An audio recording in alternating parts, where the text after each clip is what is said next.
Hello, it's Jacob again, and in this series of videos, we will be beginning our foray into macroeconomics by talking about our main tool for measuring the size of an economy, gross domestic product.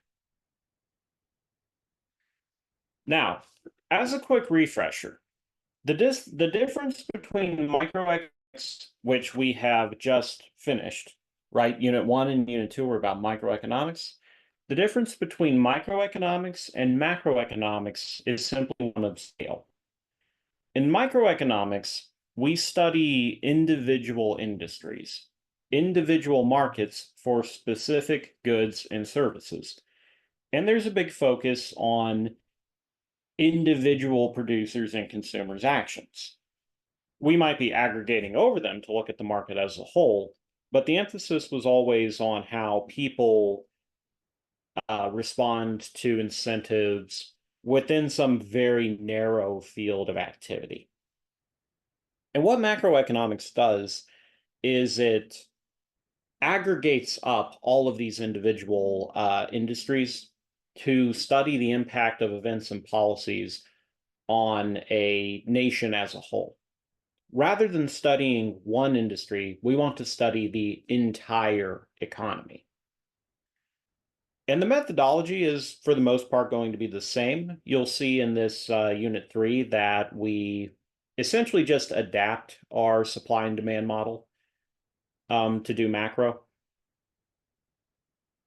In some sense, I already told you at the start of the semester about how models are kind of like caricatures of reality.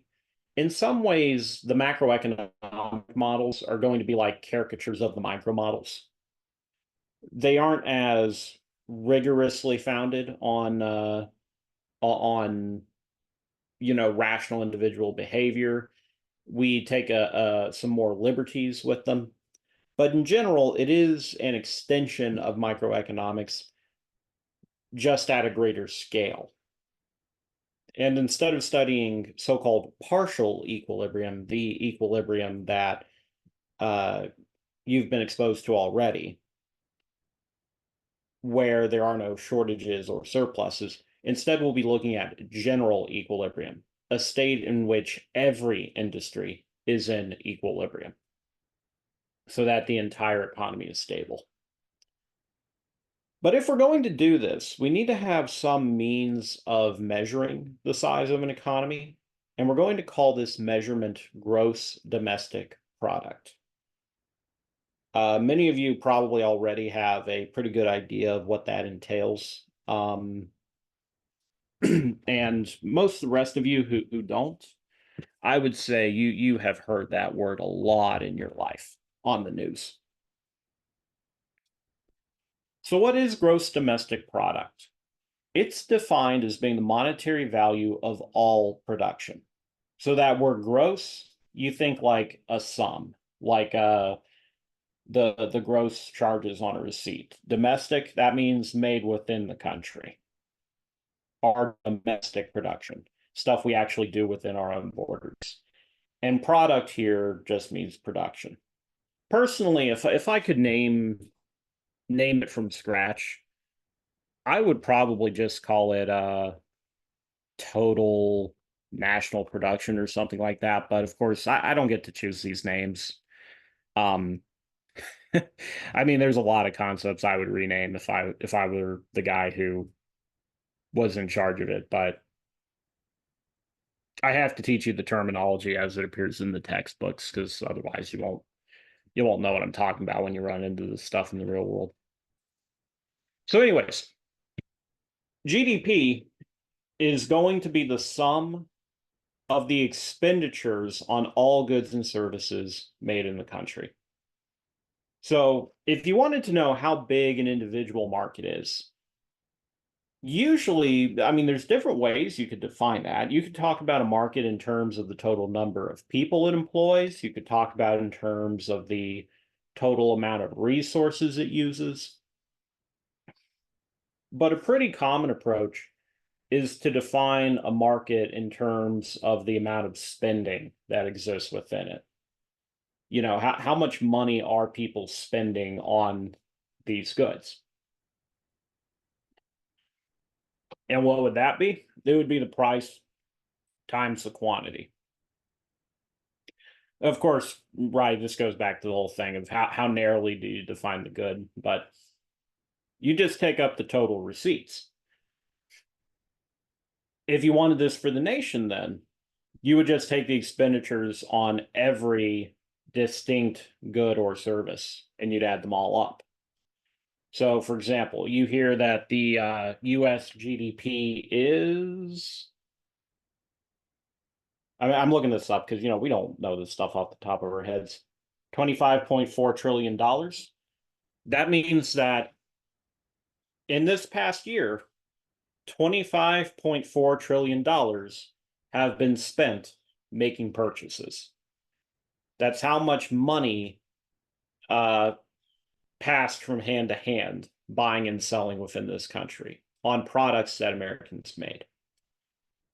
And we've been using this measurement since 1944. It was in the middle of World War II. The Allies needed a means to measure both their own productive capacity and also to measure the effectiveness of reconstruction efforts. You think like Marshall Plan Europe, everything was destroyed. So at the Bretton Woods Conference, they adopted this concept. It had been floating around for a few years before, but nobody actually bothered to collect the statistics on it. And ever since then, this is what we've reported. So sometimes you might hear people say, oh, the GDP of Rome was this, the GDP of colonial America was that. Nobody actually knows. Those are all estimates that economic historians reconstruct, but our actual legitimate GDP data, it pretty much begins from 1944, and it's collected by the Bureau of Economic Affairs, which is a government department. So, sounds pretty simple, right? We're just tallying up money being spent. Topics over? Well, of course not. See, the problem with GDP is that when you begin to think about it a little more deeply, you realize that not all spending perhaps should be counted. And there are also problems that result from this aspect here, that, the whole idea of prices being included. So what we'll be doing today is we'll mostly be talking about exceptions, what doesn't get counted and why we would not want to count it. Now, the first thing that we're not going to count is used goods and inputs. GDP only includes final goods and services at the first point of sale. The reason we do this is to avoid double counting. We would not want a resource to get counted several times just because it's sold several times before winding up in the final product. Now, to illustrate this, suppose that little Johnny sets up a lemonade stand and he wants to sell you a glass of lemonade for $2.50. Now, he bought the lemon from Lemon Farmer Larry for $1. He bought the sugar from Walmart for $1. And Walmart itself bought the sugar for 50 cents from Sugar Farmer Susie. Now, if we counted up every one of those sales separately, $1, $1, 50 cents, and the final $2.50, then that would add up to $5, even though the glass is only worth $2.50. Why is that a problem? Well, consider if little Johnny had done all that work himself. What if little Johnny had grown his own sugar? Well, in that case, he wouldn't have made these extra purchases, but it would still be the same product in the end, and the consumer would still have one glass of lemonade. The reality of it is that all of these intermediate inputs values are already reflected in the final product's price. When Walmart sold him the sugar for $1, that dollar already included the 50 cents they paid. It was 50 cents plus their own labor, their own operating costs, their own markup.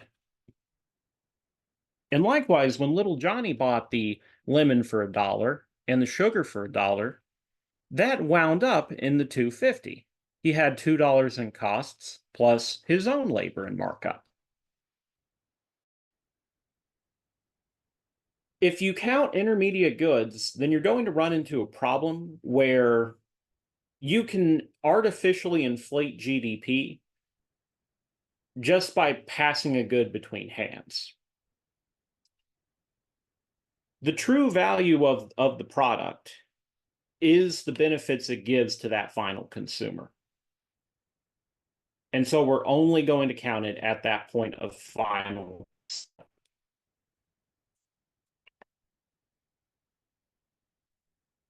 Now, some of you might be thinking, doesn't this run into potential problems if you have a good that could be an intermediate good or a final good? And the answer is yes. It can end up being a little bit arbitrary. Now, another thing that we don't count is we don't count production that is done at home for yourself. We only count production for the market. Now, the problem with home production is, well, there's actually several problems with it. One is that we don't have anybody tracking it. The Bureau of Economic Affairs gets its statistics from tax receipts that the IRS turns over to it. Every time you pay tax on a product, that to the IRS, and then the IRS cleans up the data and they send it on to the BEA for analysis. Even goods which are not taxed still have this. It's just that, how much tax was reported on that doodad you bought? 0. But they still know what the original price was.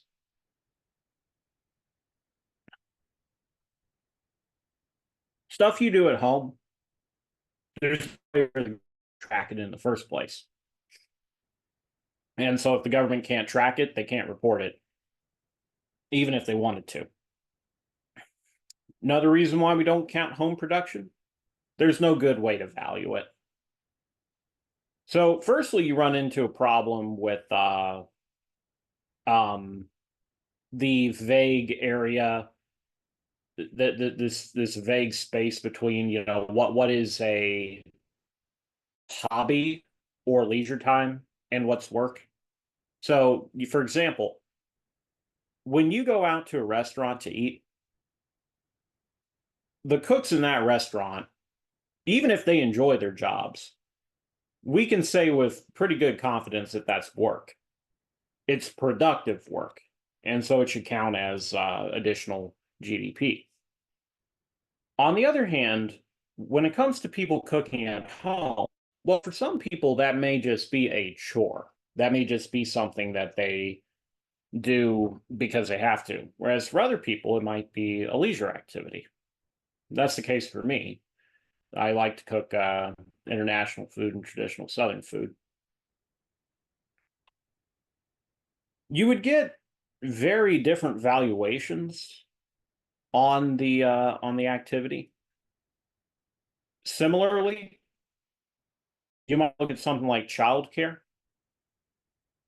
Is looking after children a chore, or is it leisure time with the family?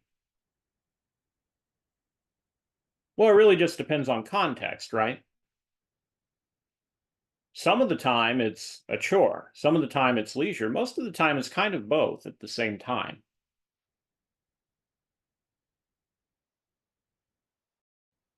And is the value of your work that you do at home, is it the same as the value of it in a marketplace? So like, for example, with restaurant, If you buy the same dish in a restaurant as what you would cook at home, does it have the same value? Is it the same quality? For some people, it's possible that the quality of their cooking could be higher. It could be. Oftentimes, it's not going to be the case. And the issue is we can get a reasonable estimate of the value in the market because that's what the market does when the market sets that equilibrium price. But when people do work for themselves, there's no way to easily infer a price from it. There are ways you might go about doing it using revealed preferences, but it's much more complex. It's going to be beyond the ability of a bureaucrat sitting in an office.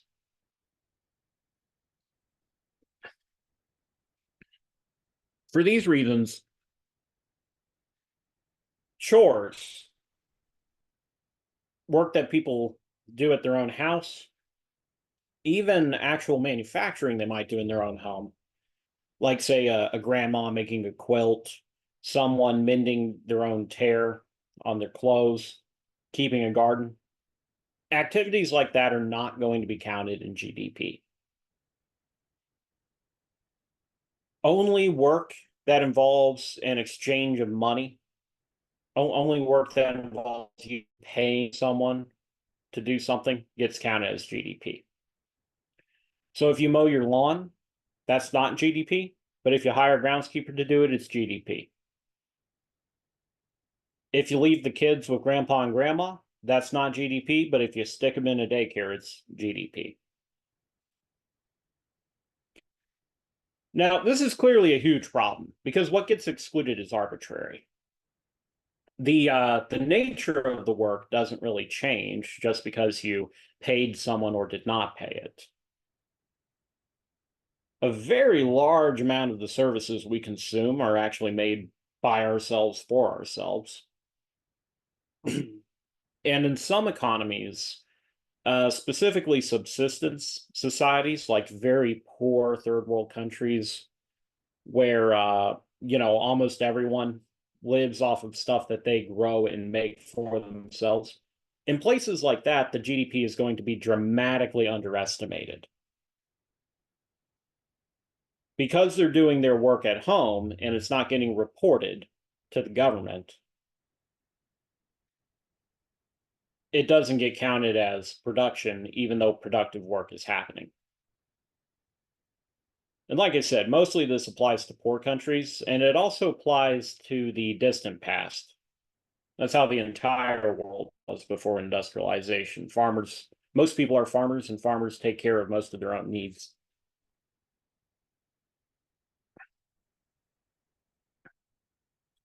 So this is going to have the effect of overstating how poor countries are. It makes the gap between wealthy nations and poor nations artificially larger. And economists can try to account for this. Sometimes what they'll do is they will estimate the amount of time spent on home production, and then they assign it its market value. But it's a very crude measurement for that same reason I told before. The quality is not necessarily the same. People's estimates of their time use generally aren't very accurate. And even then, we don't get any measurement of leisure activity, even though that has value too. Yeah, that's another thing. With GDP, if you pay to do some leisure activity, like say go to a golf course, go to a movie, uh, something of that nature, if you pay to do it, it counts as production. But something like sitting on your porch or going for a hike in a public park would not count, even though that too is something that makes our lives better. Lastly, and this directly relates to it, same issue of lack of ability to record things. We can only count things that get recorded. And so if the government doesn't see the sale, it doesn't wind up in GDP. And this is going to be a big problem with the black market. Most illegal production, which often means things like prostitution, illegal narcotics, is going to get left out. And any work you do under the table will also get left out. So, for example, little Johnny is probably not paying tax on his lemonade stand. That's probably not an official registered business. And so it wouldn't get counted.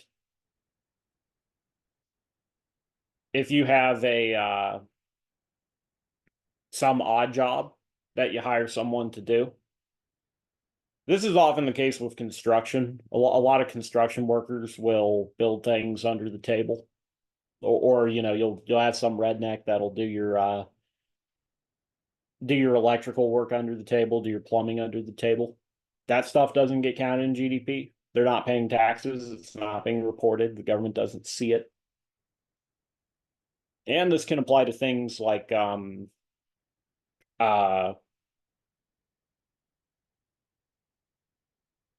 particular place this comes up a lot is with illegal aliens. Now, if an illegal alien is working in, say, a factory or a farm, or as it often happens nowadays, restaurants, that is going to wind up in GDP because they're an intermediate input, and the final good reflects the cost of their labor. But people who hire, for example, illegal maids, illegal, groundskeepers and stuff, yeah, that's not going to go into GDP.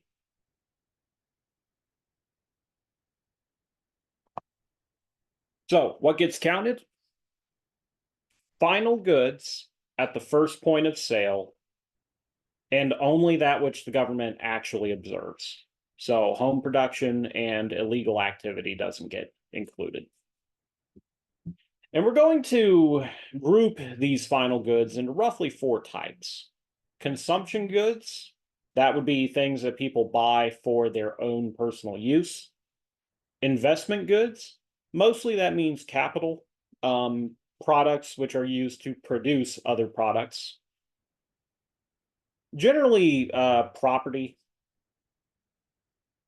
homes, factory buildings.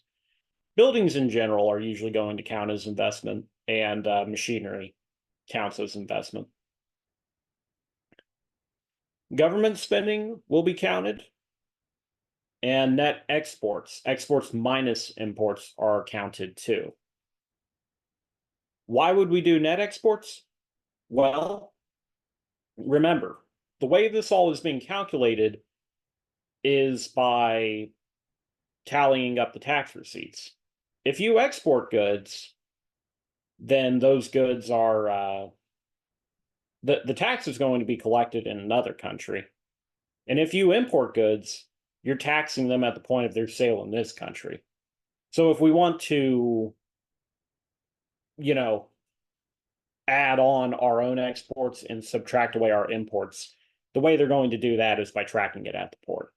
If we know the value of products flowing into the country and flowing out of it, we can tell how much of our production is, going elsewhere.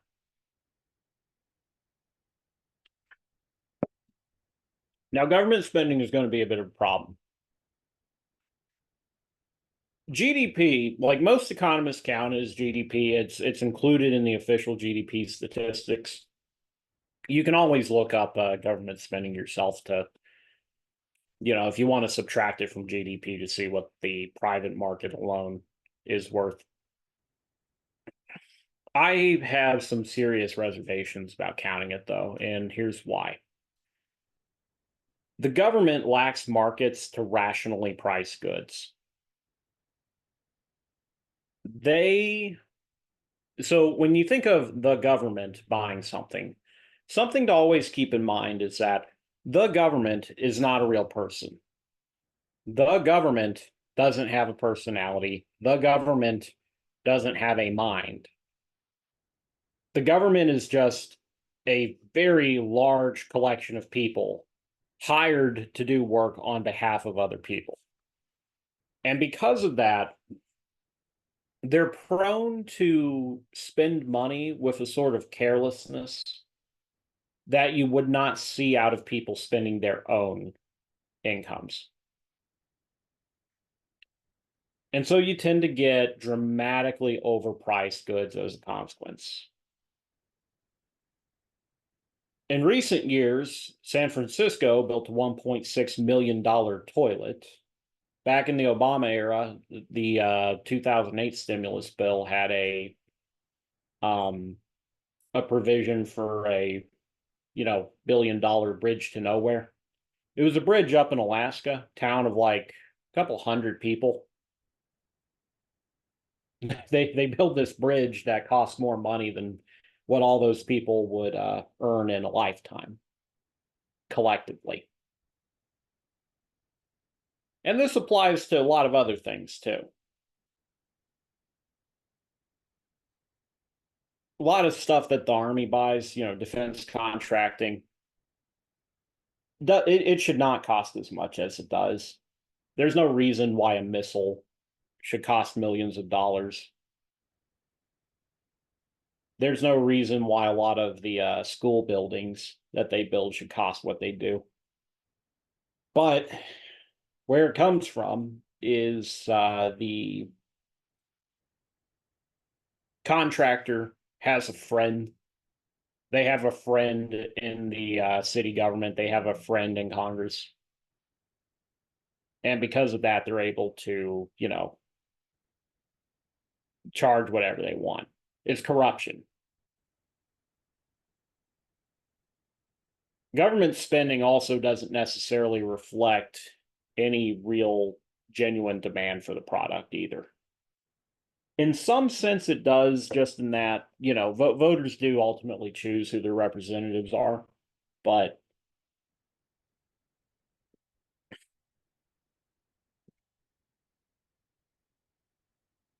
again, these representatives, they're not beholden to the people they represent.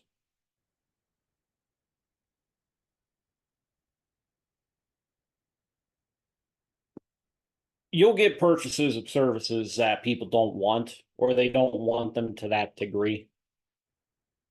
It's just in general, this one is super sketchy. So it's included in GDP, but should it be included? Probably not.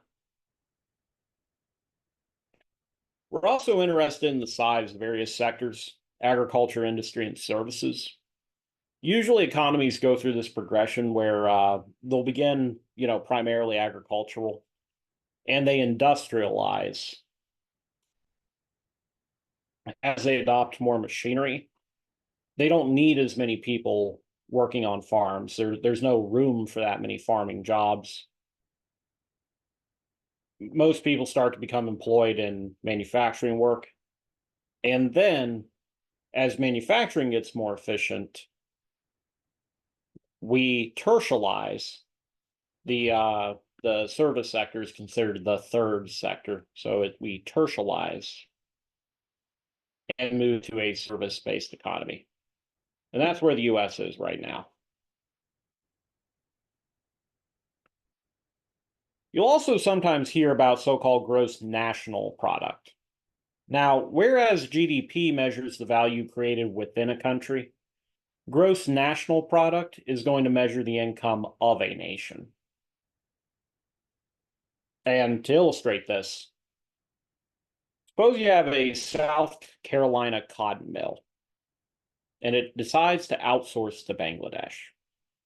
There was a time, many of you taking this class are going to be locals, so many of you might have even been born in a town that had a textile mill. A lot of them do around here. Old ruined buildings, often turned into upscale apartments now. That's what they did with the one in over in Newry recently. Well, suppose you have this mill, but the mill decides to move off to a country that can, has a cheaper cost of labor, cheaper resources. Now, Bangladesh would be the one that gets counted as gross domestic product because the cotton fabric is being made in Bangladesh. America would be the one that gets to count it as gross national product because the cotton mill is owned by Americans, so the profits go to Americans. So GDP is going to tell us more about how productive a society is. How much wealth do a people create through their own labor, whereas GNP is going to tell us more about how rich a society is. How much income do the citizens of a country have?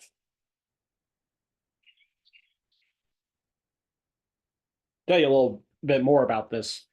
Usually these numbers are going to be very similar, very, very similar, but there is some room for them to diverge. In particular, you often see that city-states are usually very rich. And it's not that they're necessarily better run than cities in larger countries are. It's just that cities themselves tend to be more productive, more efficient than countryside.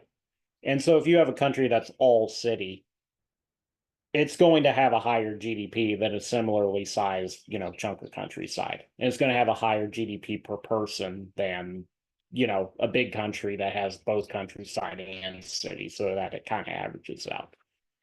Anyways, you get these little city states, places like Singapore, Hong Kong, back before the Chinese took it,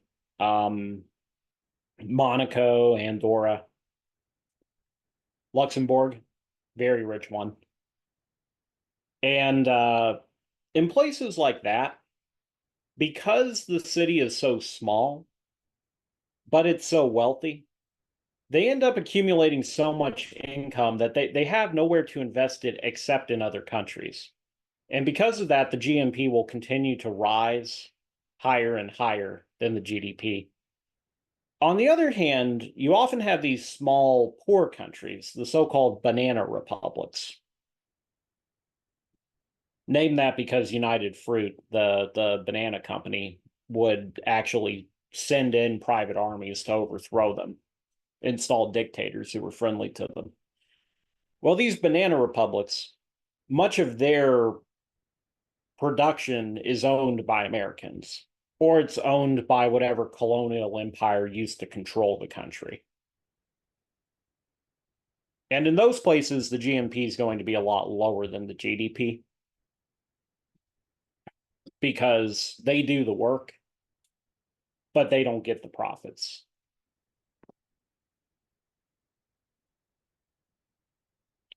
Now, there's other problems with GDP. This one you've probably been anticipating. I told you that GDP is calculated based on total spending. So what happens if the prices of everything go up, but not the quantities? So, for example, wise supreme ruler decides that he's going to make everyone rich by handing out $100,000 bills. Funny enough, this I'll come back to that. So this causes massive inflation, right? If you just dump a bunch of cash on an economy, that doesn't make people any more productive at making physical goods, but it does give them more money to bid up the price of the goods. We'll be covering inflation in a few topics. Prices of everything will go up, and so GDP also goes up. The prices went up, spending is up, GDP is up. But you wouldn't exactly call that a success. People aren't any better off than before, and in the short term, they're going to be worse off than before if they can't afford these products. See, default GDP is called nominal GDP, and it has to be adjusted for inflation to become real GDP. And economists are only ever going to be interested in real GDP. Nominal GDP has no use at all except as a stepping stone to get to real GDP. The same goes for things like wages. We're not interested in wages over time. We're interested in real wages over time. We're not interested in prices. We're interested in real prices. Anytime we look at the evolution of some kind of statistic, we want to always make sure it's adjusted by inflation. And in the inflation topic, I'll tell you, kind of in brief, how that is done. It's not the full procedure. It's, long and technical and complicated, but the basic idea behind it. Funny story about this. The Chinese invented paper currency, and they ended up abandoning paper currency because they did pretty much exactly this.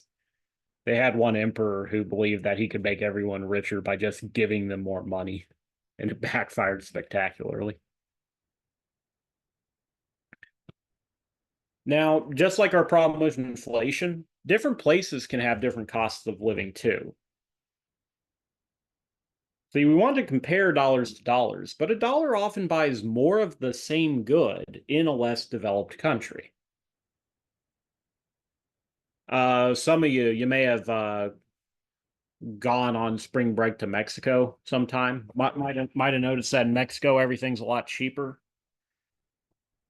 Certain products, mostly property, really, but in general, the cost of living is a lot lower in the South than it is in the North. People have lower incomes down here, but they also have much lower prices, at least on certain things. Like with inflation, we're going to need to adjust for this.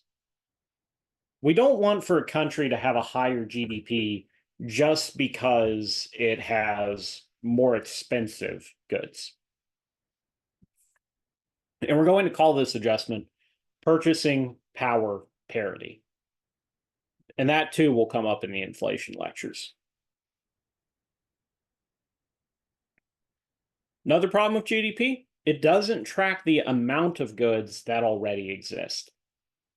So some goods are durable. In fact, most things are durable. But some things are durable. You can use them over and over again. You get benefits from them over and over again. And GDP only gives us production in a year, not the total amount of goods we possess. And it's not supposed to tell us what our overall quality of life is. It just tells you, we did this much in a given year. And with certain durable goods, we can even account for this. Some things that are tracked by the government, like cars and houses, can be handled as an investment good. We essentially consider the house to be capital that provides housing as a service.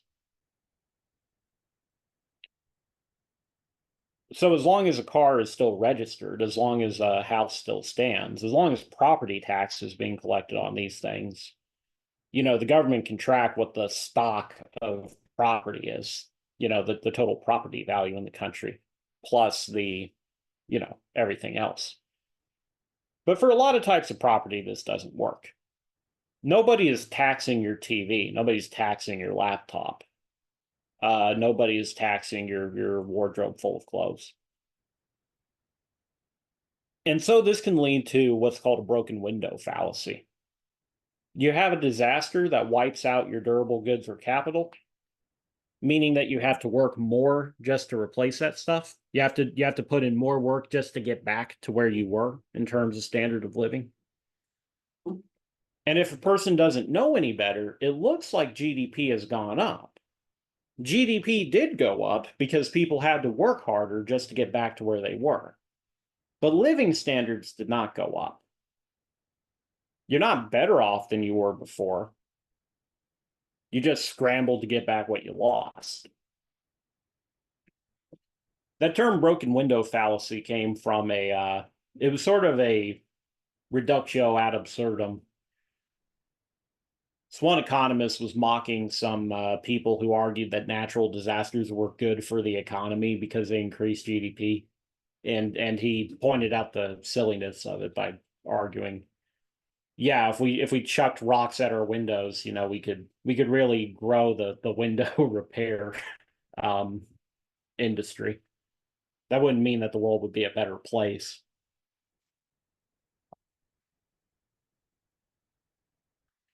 And lastly, a country that has a larger population would have a higher GDP just because of that. So some of you may have heard the news. Well, I say the news, this happened several years ago, but China recently overtook America as the world's largest economy. They've got a bigger GDP than we do now. But the thing is, China also has many times the population of America. If you have more people, then you're going to have more spending just because you have more people to make goods and to spend. But it doesn't really give you any sense of how wealthy those people are, what the average person's lifestyle is like. So if we want to know the standard of living, then we need to look at GDP per capita, GDP divided by population. When you do that, it turns out that even though China has a bigger GDP than us, they only have a sixth the GDP per capita. The average Chinese person has to live on 1/6 the amount of money, 1/6 the amount of goods that the average American does. Similarly, there are countries that have higher GDP per capitas than the US. It's a fairly small list. Ireland's on it, Norway's on it. A lot of those little city states I talked about are on it. They've got very small GDPs, but only because they have very few people to begin with. And then there are also differences between countries that work more hours and those that don't. Because GDP does not include leisure, it's possible for GDP per capita to be higher just if a country works more. And it's actually somewhat of a myth that Europeans are lazy and Japanese are hardworking, but let's go with that. Just that's an easy example.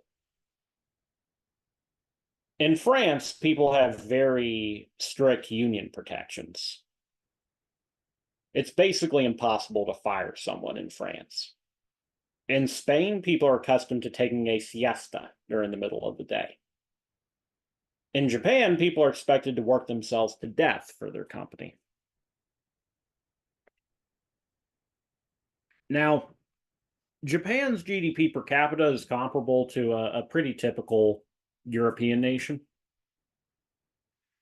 But when you consider that difference in work hours, it becomes clear that the Japanese standard of living is actually, you know, notably worse. What you'd really want to know is how efficient is a country at producing? How much GDP do they get per hour spent working? And we call that figure productivity. Now, none of these are correct or incorrect statistics. It's not like nominal versus real, where you always want to use real. Instead, which one of these figures you want depends on the type of question you're asking. If you're looking at a situation where the size of the economy is what matters, say for market research or for geopolitical competition, then you'd want GDP.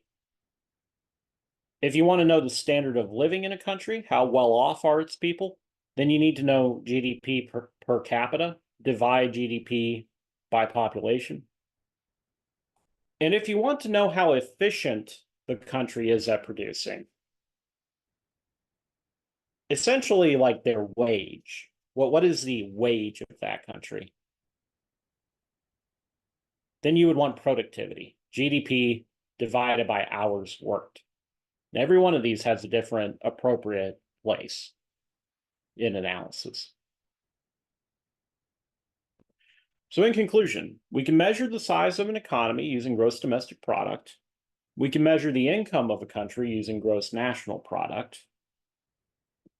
Nominal gross domestic product is the sum of all expenditures on goods produced by a nation, but it doesn't account for inflation, purchasing power, or population. GDP can be split up into consumption, investment, government spending, and net exports. All of these things get counted in it. But it only counts final goods when they're first sold. It only counts, so new goods, right? Final new goods. It only counts goods that the government observes being sold. It only counts goods that are sold. These two things are going to exclude home production and the black market. And real GDP per capita, PPP, is the correct measure of the standard of living. For now, we'll stick with nominal GDP. And to work our way towards real GDP per capita, PPP, we need to first understand inflation. And so we'll first study currency, its theoretical function, different types, and its history. And then we'll study inflation, what it is, how it occurs, and how it's measured. And once we have a good working theory of inflation, we'll be able to address our main goal of this unit, business cycles.